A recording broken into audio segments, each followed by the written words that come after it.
Warahmatullahi wabarakatuh.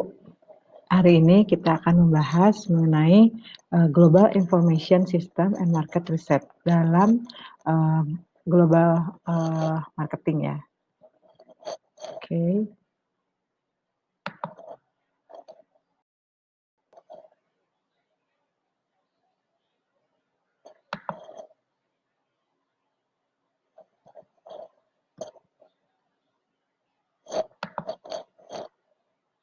Nah, ini ada beberapa case di sini seperti coach gitu ya. Bagaimana membuat riset-riset ya. Nah, tujuan dari materi ini yaitu bagaimana peran teknologi informasi ya dalam mengambil keputusan suatu perusahaan global. Bagaimana pentingnya pemasaran global ya. Kemudian di sini ada beberapa produk global itu pasti standarnya tinggi ya. Nah, kemudian bagaimana persaingan global itu bisa membuat suatu sistem informasi manajemen itu efektif ya, seperti intelijen bisnisnya. Nah, terus kemudian juga dapat diakses di seluruh perusahaan seperti Caterpillar, GE, Boeing, FedEx, Toyota, dan banyak perusahaan lainnya. Ya. Oke, nah penggunaan apa namanya data information ini sudah sangat pasif ya di global market resources of market information di sini. Nah ini ada formal market research-nya bagaimana informasi adalah suatu unsur penting dalam merumuskan dan menerapkan pemasaran yang sukses ya. Jadi strategi seperti dijelaskan sebelumnya ya, sistem informasi pemasaran harus menghasilkan aliran yang berkelanjutan ya. Nah di sini ada cara riset pasar. Riset pasar dapat dilakukan dengan dua cara yang berbeda. Satunya adalah merancang dan mengimplementasikannya. Jadi merancang dulu kemudian mengimplementasikan. Oke, di sini ada langkah 1 riset pasar, yaitu persyaratan informasi. Jadi harus ada informasinya, harus jelas ya. Seperti Thomas Bata adalah penjual sepatu yang menggambarkan dirinya sendiri yang membangun organisasi sepatu Bata. Kemudian, nah ini ada international marketing resources process. Ya, ada form objektif, information requirement seperti apa, problem definition, kemudian pilih ya unit analysisnya, examine data availability. Nah di sini ya sampai dengan data analisisnya. Ya ini untuk interpretation dan presentationnya. Kemudian di sini ada subjek kategori. Bagaimana market potensial, ya demand-nya seperti apa, competitor information-nya bagaimana. Kemudian foreign exchange-nya, ya, perspective information-nya, laws-nya, regulation-nya, resources information dari sisi human-nya, financial, psikolognya, dan general condition bagaimana social culture, politik, dan teknologi information-nya yang tadi ya, yang kemarin sudah kita pelajari. Dan langkah 2 riset pasar. Riset pasar definisikan masalahnya seperti apa, ya. Dari mulai budaya, kemudian ketika contoh Mattel pertama kali memperkenalkan Barbie di Jepang. Nah, manajer berasumsi bahwa garis Jepang akan melakukannya seperti itu, menemukan desain boneka itu ya, seperti apa. Kemudian, nah di sini ada contoh-contoh perusahaan global, bisa dilihat nanti langkah 2 riset langkah-langkah riset pasar ya, langkah 3-nya pilih unit analisis. Nah, bagaimana melakukan bisnis dan mencari tahu. Analisis mungkin di suatu negara, wilayahnya seperti Eropa atau Amerika Selatan, dia akan berbeda-beda. Nah, di sini ada contoh-contohnya, ya perusahaan global, ya. Misalnya karakter Disney di Snow White seperti apa gitu ya. Dan langkah, maaf ya, ini kelewat, langkah 2, sorry. Langkah 4, periksa ketersediaan data ya, di sini. Nah, jenis data yang harus dikumpulkan apa? Ada data sekunder, ya seperti itu. Ada dari file, perpustakaan, dari jurnal industri, nah, seperti itu. Kalau data primer yaitu langkah langsung ke lokasi. Dan contoh perusahaan global di sini ada Harley Davidson, ya seperti ini. Nah, contoh market global, kesuksesan internasional Harley Davidson seperti apa? Nah, riset pasar oleh swasta juga bisa ya, dilaksanakan. Dan yang kelima adalah nilai-nilai penelitian. Ketika data tidak tersedia melalui statistik atau studi yang dipublikasikan, manajemen mungkin ingin melakukan studi yang lebih lanjut. Kemudian langkah 6 yaitu desain. Desain penelitian seperti apa, ya. Jika data sekunder dapat digunakan, peneliti dapat langsung ke analisis data, misalnya seperti itu. Oke. Kemudian pengalaman di pasar global, perusahaan individu harus mengembangkan indikator khusus untuk industrinya, ya. Nah, di sini ada riset pasar, dan ada koleksi data, riset pasar dan contoh global corporation, kemudian market yang baru ya seperti apa, metodologi penelitiannya seperti apa, ya. Nah, kemudian ini seperti contohnya Motorola, ya contoh-contohnya ya. Ada L'Oreal, oke. Nah, di sini bisa diambil samplingnya seperti apa, ya sampel dari mau ambil population-nya. Nah, langkah 7 itu analisis data. Data yang dikumpulkan hingga saat ini harus dikenai dalam beberapa bentuk analisis jika bermanfaat membuat suatu keputusan, ya. Nah, seperti contohnya ini nih smartphone Nokia waktu dulu ya. Nah, bagaimana long battery life-nya, many apps available-nya, bagaimana 4G-nya dan lain-lain, ya. Jadi bagaimana analisis works-nya. Seperti itu. Seperti ini mobil SUV nih, bagaimana posisi ininya ya, pemilihannya.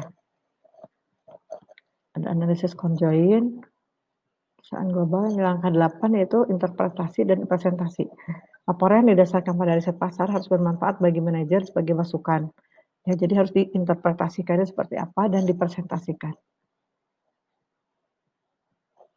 Nah, sistem informasi, informasi adalah satu unsur paling penting mendasar dari strategi pemasaran yang sukses. Jadi ya, SIM itu dan intranet memberikan keputusan dengan kontinu harus terinformasi. Sini teknologi informasi, bagaimana teknologi informasi dapat menempatkan alat yang kuat untuk pemasaran global ini, ya. Oke, selanjutnya kami akan sampaikan mengenai yang bab 7-nya, nah ini.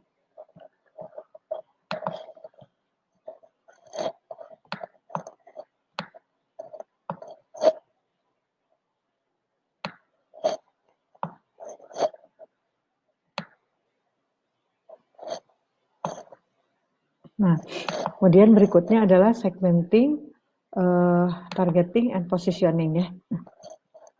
Jadi pemasaran global ketika harus menentukan segmennya mana nih, ya. Nah, contohnya di sini kan ada beberapa segmennya. Nah, di sini segmentasi demografi. Demografi bagaimana pendapatan di suatu negara, populasi, distribusi usianya, jenis kelamin, pendidikan dan pekerjaannya. Kemudian kondisi demografi di beberapa lokasi ya.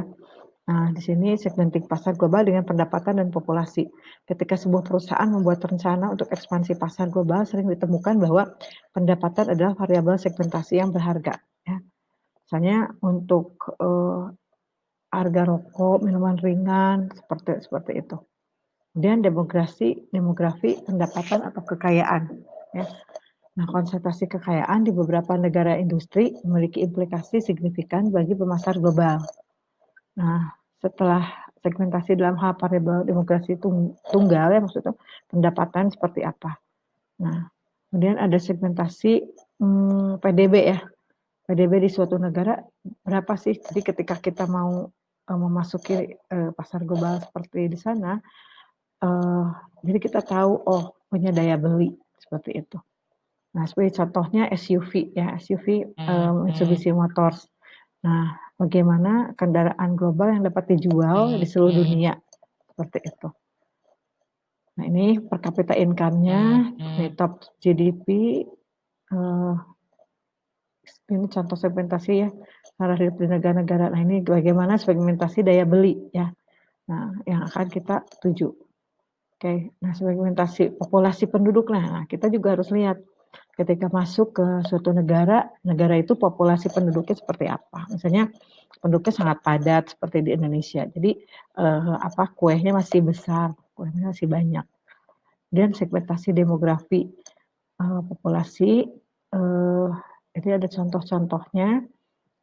Contohnya di sini ada segmentasi populasi. Nah, kemudian tujuan go marketnya ya, misalnya di India ini 10% dari populasi dapat ditentukan sebagai kelas menengah ke atas. Nah, bagaimana kelas kehidupan sosialnya juga kita harus seperti apa gitu ya. Segmentasi umur adalah variabel demografis lainnya. Bagaimana kita segmentasi yang akan kita targeting seperti apa. Jadi untuk fashionnya di Hong Kong dengan di China itu seperti apa bedanya. Dan elit globalnya ya, segmentasi lainnya itu seperti itu. Ada segmentasi gender ya, pasar ini masuk ke mana ya. Dan psikografis melibatkan kelompok orang dalam hal sikap dan gaya hidupnya ya. Psikografis gaya hidupnya. Kemudian ada sikap ya, ada perilaku ya. Nah, seperti itu. Segmentasi perilaku berfokus pada faktor orang membeli dan menggunakan suatu produknya. Nah, nanti ini ada contoh-contohnya segmentasi perilaku, nanti bisa dibaca. Segmentasi nutrisi makanan juga bisa ya. Nah, kemudian yang biasa dimakan tuh apa nutrisinya seperti itu. Kemudian segmentasi manfaat ya. Nah, pendekatan ini juga produk itu bermanfaatnya seperti apa? Seperti Campbell Soup membuat terobosan besar dalam sup Jepang ya untuk sebagai ibu rumah tangga terdesak untuk waktu menempatkan convertnya ya. Sekarang dia orang-orang sibuk, dia harus segera ya menyiapkan. Oke. Lalu juga ada segmentasi etnis. Nah, kemudian segmentasi pasarnya ya harus mengidentifikasi, memahami dan menanggapi keinginan dan kebutuhan ya pada akhirnya.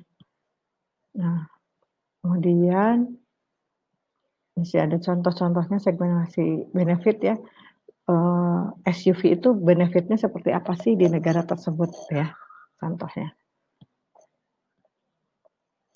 Nah, nanti keputusan mengambil segmentasi apa ya, market selection framework ya. Sini ada ya kerangka kerja. Sekarang kerangka kerja untuk memilih target pasar. Target pasarnya mau dipilihnya seperti apa ya. Nah, di sini ada tahap penelitian analisis membutuhkan penilaian terhadap berbagai pertimbangan akses pasarnya ya. Seperti ini. Contohnya pakar pemasaran global David Arnold telah mengembangkan kerangka kerja yang melampaui demografis data dan mempertimbangkan penilaian lain. Seperti apa sih targetnya yang akan kita kejar ya. Nah, di sini ada marketing model driver, targeting di sini contohnya memperhatikan bahwa tidak ada ideal kecantikan salah satu produknya misalkan L'Oreal. Nah, ini akan masuk ke mana nih targetnya ya? Apakah ke kulit hitam, kulit putih. Jadi nanti dia menyiapkan krim pemutih untuk di daerah yang seperti di Indonesia dan sebagainya seperti itu ya. Nah, jadi bagaimana kita suatu produk itu menjadi targetnya untuk di mana ya. Nah, kemudian di sini ada beberapa contoh. Nah, ini Coca-Cola juga sama ya, targetnya untuk para remaja seperti itu, pekerja ya. Nah, kemudian siapa saja sih yang membeli produk kita ini gitu ya. Nah, seperti itu. Jadi siapa yang tidak membeli produk atau merek kita nih. Nah, gitu. Jadi salah satunya dalam menilai segmen pasar adalah tinjauan perusahaan terhadap produk saat ini ya. Ini contoh-contohnya kalau ini. Nah, seperti ini Lexus nih. Lexus di Cina bagaimana penjualannya, di Asia bagaimana, di Amerika bagaimana, di Eropa bagaimana. Oke. Nah, targeting yang tadi menyambung yang tadi bagaimana setelah mengevaluasi segmentasi baru masuk ke targetnya ya. Nah, seperti 70% pelanggan IKEA adalah wanita. Nah, jadi targetnya itu adalah wanita ya. Jadi strategi target 30% dibuat untuk dilanjutkan, strategi penargetan yang tepat harus dikembangkan. Nah, kemudian berikutnya ada positioning. Istilah positioning dikaitkan dengan guru pemasaran Oris dan Jack Trout yang pertama kali memperkenalkan dalam artikelnya tahun 69. Ya, seperti apa posisinya merek itu gitu ya, merek kita ini. Penentuan posisi sering digunakan bersamaan dengan variabel segmentasi dan penargetan strategi, ya. Nah, di antara itu posisi kita ada di mana nih, ya. Seperti Unilever, nih, deterjen yang merek Unilever dengan deterjen merek lain bagaimana. Nah, positioning budaya. Nah, dalam beberapa dekade, Riz dan Turk pertama kali memusatkan perhatian untuk konsepnya, seperti apa nih masuk ke, positioning budaya. Nah, di sini ada atribut atau manfaatnya, dari suatu fitur produk tersebut. Nah, bagaimana kualitas dan harganya, positioning kita ada di mana? Ya, misalkan katakanlah di sini ada McD, di sini ada, kayak KFC, di sini ada Texas. Nah, bagaimana nih ininya, kualitas dan harganya. Contohnya di industri minuman keras lah ya, seperti vodka dan lain sebagainya. Nah, melihat bagaimana, harga-harga tersebut. Nah nah di sini ada competition-nya ya, positioning budaya konsumen global. Eee, di sini ada contoh-contohnya.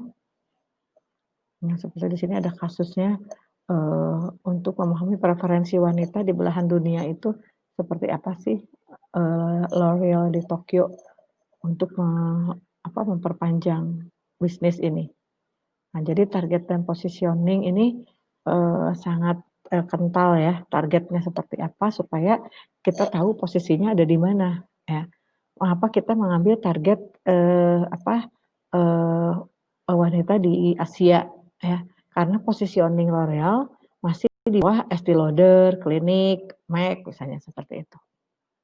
Nah, ini contoh situasinya, ya, ini contoh-contohnya. Nah, jadi sini ada pertanyaannya bagaimana preferensi wanita untuk memilih kosmetik dan perawatan kecantikannya bervariasi di negara-negara. Bagaimana Estée Lauder untuk China, bagaimana L'Oreal untuk di, China, seperti itu. Baik, itu saja, dari saya pertemuan untuk kali ini, tentang targeting and positioning. Terima kasih. Assalamualaikum.